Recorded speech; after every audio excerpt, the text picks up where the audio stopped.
রাজ্যের বিভিন্ন জায়গায় চলছে দলবদল। এবার প্রধান বিরোধী দল সিপিএম এ ভাঙন যুবরাজনগর বিধানসভা কেন্দ্রে।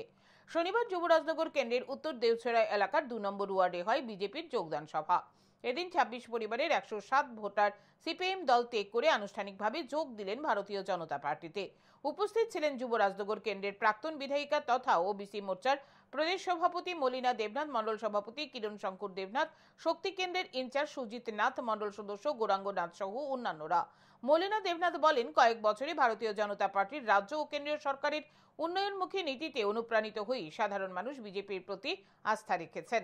উন্নয়নের ধারাবাহিকতা ও স্বচ্ছ প্রশাসনের প্রতি মানুষের বিশ্বাস আরও জোরদার হওয়ায় আজ এত সংখ্যক পরিবার বিজেপিতে যোগদান করেছেন বলে তিনি দাবি করেন।